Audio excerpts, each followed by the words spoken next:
The night air in Eldoria carried the scent of pine and distant smoke, the kind that promised warmth but delivered only ash. Arya had walked these forest paths since childhood, yet tonight the trees seemed to lean closer, whispering secrets she couldn't quite catch. She was 23, marked from birth by the silver crescent on her left palm, a sign the elders had declared centuries ago would belong to the Chosen One, the one destined to shatter the veil and end a shadow reign. For years, the prophecy had been her cage. Villages sent gifts, strangers knelt, kings offered daughters and sons in marriage to bind their blood to hers. She trained with blades and spells until her hands bled, learned ancient tongues until her throat burned, and endured visions that left her screaming in the dark. The world told her she was special. The world told her she would save them all. And then the dreams changed. They began subtly, a golden door appearing in every vision, always ajar, light spilling out like honey. Voices from beyond it called her name, not with reverence, but with hunger. "Come," they murmured. "The time is now. The final gate awaits." Each night the door grew wider. Each night the pull grew stronger. She told no one at first. The elders would call it temptation from the shadow. Her companions, Kael the archer, Mira the healer, Torin the rune-scarred warrior, would worry she was cracking under the weight. But the dreams were too vivid to ignore. One morning she woke with dirt under her nails and pine needles in her hair, as though she'd walked miles in her sleep. That was when she decided to follow. The golden door appeared in the waking world 3 nights later, standing alone on a moonlit clearing. No frame, no walls, just a rectangle of shimmering light carved into the air. She felt it before she saw it, a vibration in her bones, like the prophecy itself humming in recognition. Arya stepped through. The other side was not the radiant realm the elders described, no halls of crystal, no choirs of light. Instead, a vast chamber of black marble stretched endlessly, lit by floating orbs that pulsed like dying stars. Hundreds of figures stood in perfect rows, men, women, children, all wearing the same silver crescent on their left palms, all staring forward with empty eyes. A voice rolled through the chamber, smooth and ancient, neither male nor female. "Welcome, chosen ones. The harvest is ready." Arya's stomach dropped. She scanned the faces. Some she recognized, lost pilgrims who'd vanished decades ago, children who'd disappeared after showing the mark. All of them, all marked, all here. The voice continued, amused. "You thought the prophecy singular, one savior, one blade to pierce the dark. How quaint. The veil was never meant to be broken by one hand. It requires fuel, a chorus of chosen souls bound by the same lie, drawn by the same promise. Each of you carried a fragment of the key. Together, you are the lock, and the key turns now." Horror clawed up her throat. The orbs brightened, revealing chains of light linking every palm to a central altar where a colossal crystal throbbed, dark veins pulsing beneath its surface. The crystal was feeding on them, on their belief, on their hope. She tried to run, but the floor rippled like water, holding her in place.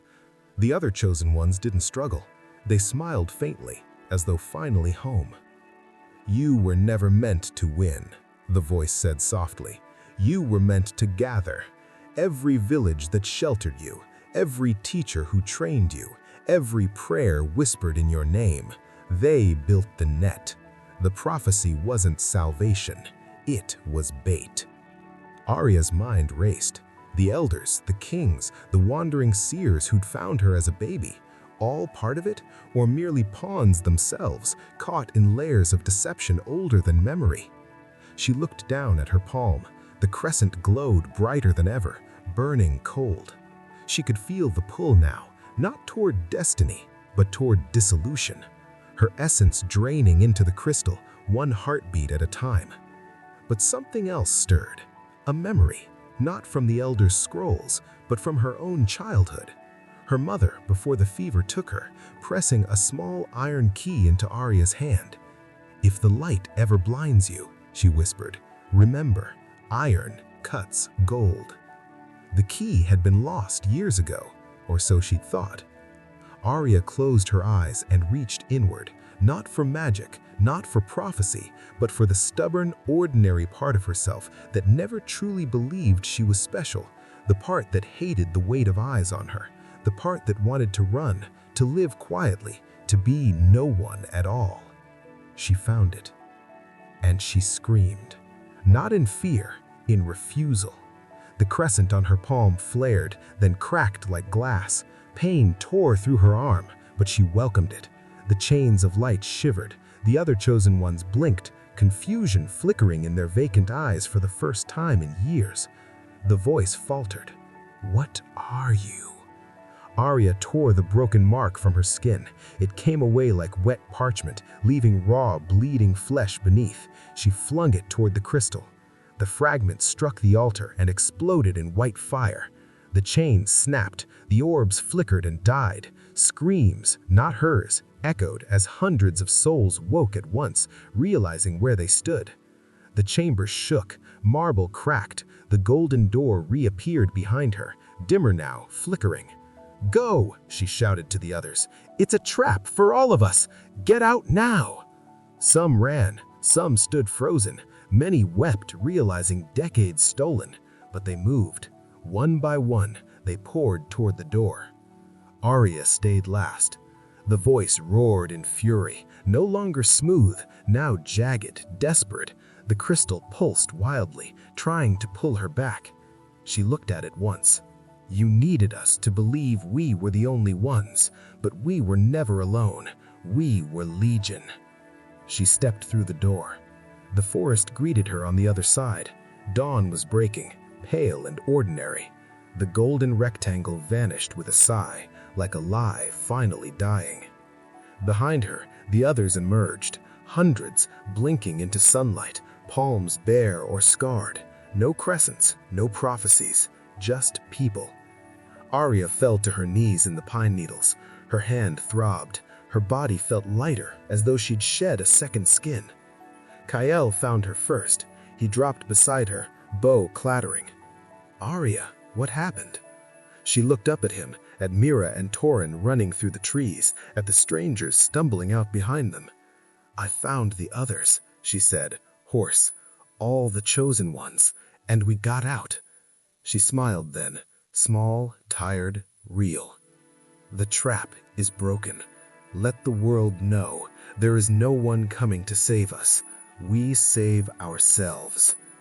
And somewhere, deep in the earth, a shattered crystal went dark forever. In the shadowed valleys of Eldoria, where ancient pines whispered secrets to the wind and rivers ran black with the ink of forgotten sorceries, the prophecy had been etched into the very bones of the land. For 1,000 years it had been passed down like a sacred flame.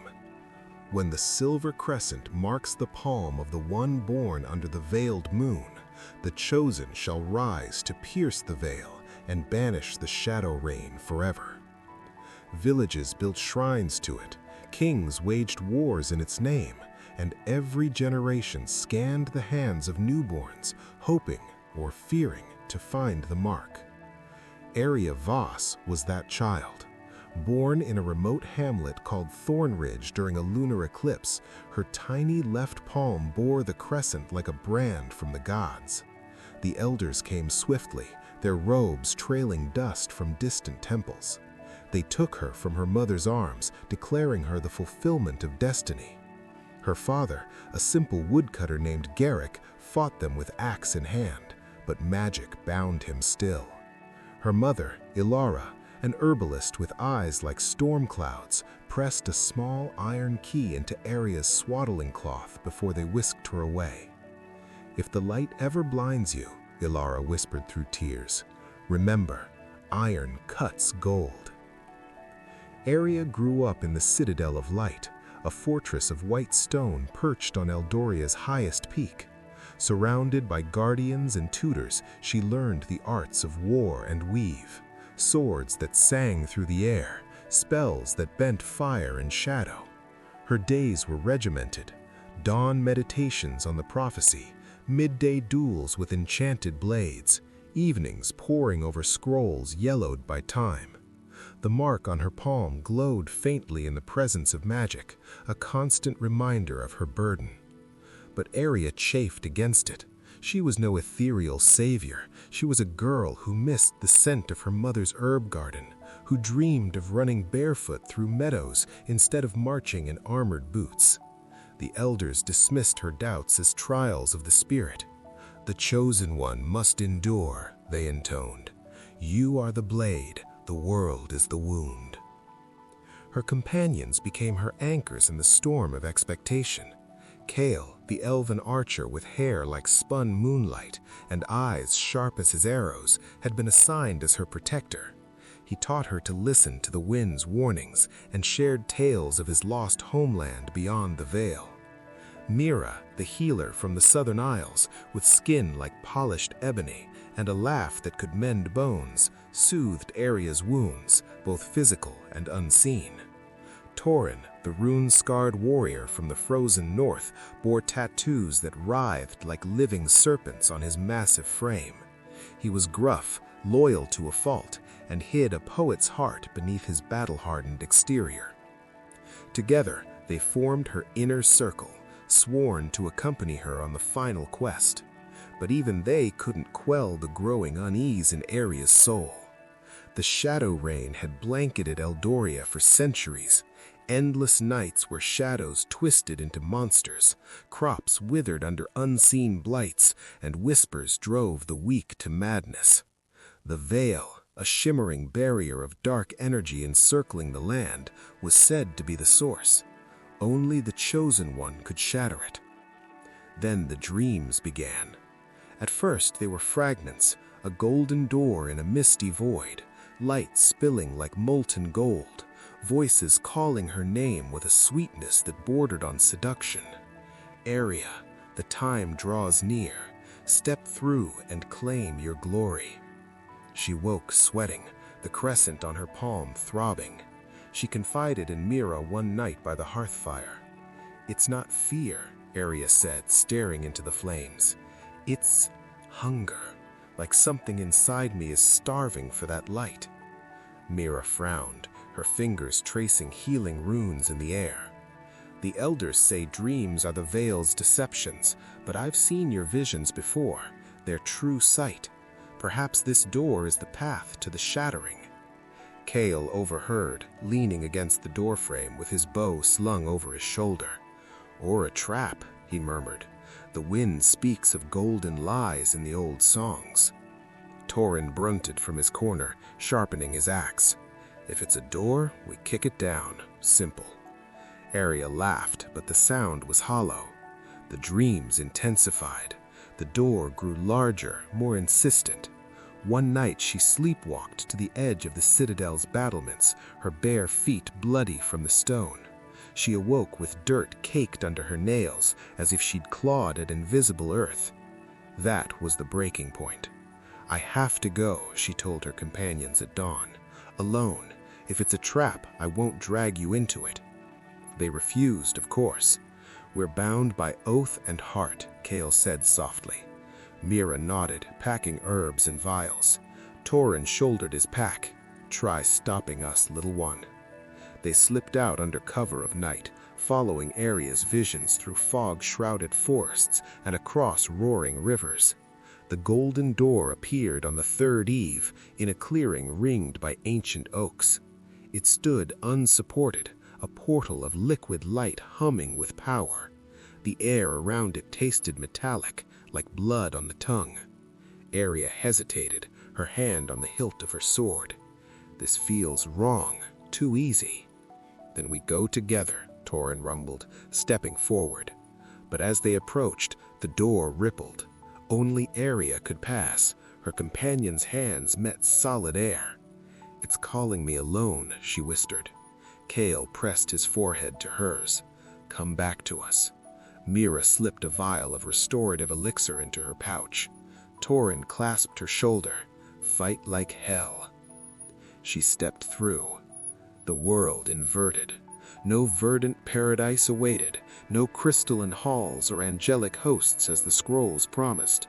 Instead, a cavernous camber of obsidian marble unfolded infinitely, lit by orbs of sickly blue light that bobbed like will-o-wisps. Rows upon rows of figures stood motionless, hundreds, perhaps thousands, men in rusted armor, women in faded robes, children clutching tattered dolls. Each bore the silver crescent on their left palm, glowing faintly. Aria's breath caught. She recognized faces from tapestries and tales, the lost chosen ones, those who'd vanished pursuing the prophecy. A boy no older than 10, marked a century ago, an elder warrior, rumored to have breached the veil decades past. All here, eyes vacant, bodies preserved in stasis. A voice echoed from the void, resonant and timeless, wrapping around her like silk chains. Welcome, Aria Voss, the latest bloom in our eternal garden. You are not the first, nor the last. The orbs brightened, revealing the truth. Ethereal threads of light connected every silver crescent-marked palm to a central monolith, a colossal crystal pulsating with stolen vitality. Dark veins snaked through its facets, feeding on the essence of the trapped souls. The chamber wasn't a sanctuary, it was a farm, a harvest ground. The prophecy, the voice purred, was never about salvation. It was a lure cast across time. Each chosen one carries a spark of the ancient power needed to sustain the veil, not shatter it. Your beliefs, your trainings, your hopes, they ripen you. And when you step through willingly, you become the fuel. The shadow reign endures because of you, all of you. Aria's mind reeled, layers of deception unraveled, the elders, perhaps unwitting puppets, spreading the tale, kings funding quests to gather more chosen, seers planting marks with subtle magic, the entire world ensnared in a web spun by whatever entity lurked behind the voice. She tried to flee, but the marble floor liquefied, rooting her in place. The other chosen stirred faintly, their eyes glazing with false peace. The crystal hummed louder, drawing her essence, a slow drain that left her limbs heavy, her thoughts fogging. Despair clawed at her. Was this the end, a forgotten husk in an endless row? Then memory surfaced, her mother's key, lost in childhood scuffles at the Citadel. Or had it?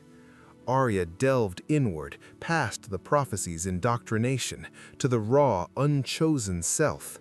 The girl who'd stolen apples from orchards, laughed at Kale's terrible jokes, wept for her parents. That girl wasn't fuel, she was fire. Her fingers closed around something solid in her pouch, no, in her mind. The iron key materialized, cold and real, a talisman of ordinary defiance. "Iron cuts gold," she whispered. She drove the key into her palm, piercing the crescent. Agony exploded, white-hot, purifying. The mark shattered like brittle ice, shards dissolving into smoke. The ethereal thread snapped with a thunderous crack, whipping back toward the crystal. The voice shrieked, no longer serene. "Insolent spark! You cannot!" Chaos erupted. The other chosen awoke, gasping as chains dissolved. Confusion turned to terror, terror to rage. A warrior bellowed, smashing an orb with his fist. A child wailed, clinging to a woman's skirts. The chamber trembled, fissures spiderwebbing the marble. Aria staggered, blood dripping from her hand. "It's a trap!" she roared. "For all of us! The prophecy is a lie! Get out now!" The golden door flickered back into existence, unstable, edges fraying. The awakened surged toward it, but the entity fought back. Orbs detonated in bursts of shadow, tendrils lashing out to recapture souls. Arya drew her sword, the blade igniting with her unleashed will. She cleaved through a tendril snaring the boy, hoisting him onto her back. "Run!" Kale's voice pierced the din. From the other side? No, an illusion? But it spurred her. She fought alongside the others, the elder warrior at her flank, parrying shadows, a sorceress weaving barriers of light. The crystal cracked, dark ichor oozing from wounds. The voice thundered in fury. "You unravel nothing. More will come. The lure is eternal." "Not if we warn them," Arya snarled, hurling her sword like a spear. It embedded in the crystal's core, iron key fused to the hilt. The monolith exploded in a cascade of shards, the blast wave hurling everyone toward the door. Arya tumbled through last, the portal collapsing behind her in a vortex of gold and black. The forest clearing greeted them, dawn's light filtering through leaves, birdsong replacing screams. Hundreds emerged, disoriented, scarred, but free. Palms bare, prophecies shattered. Her companions rushed forward. Kale caught her as she fell, Mira's hands glowing with healing magic. Torrin stood guard, axe ready against phantom threats. What was it? Mira breathed, tending Arya's wound. Arya looked at the survivors, families reuniting, strangers embracing. A harvest of heroes, but we broke the scythe. Word spread like wildfire. Villages tore down shrines. Kings abdicated thrones built on lies. The veil flickered, weakened without its fuel, shadows retreating inch by inch. Arya bore a scar where the crescent had been, a reminder not of destiny, but choice. She wandered Eldoria not as savior, but as storyteller. "There are no chosen ones," she'd say around campfires, "only us, and together we choose to be free." Deep in the earth, the shattered crystal lay dormant, but in the hearts of the freed, a new prophecy kindled, one of iron will, not of golden traps, and Eldoria bloomed anew.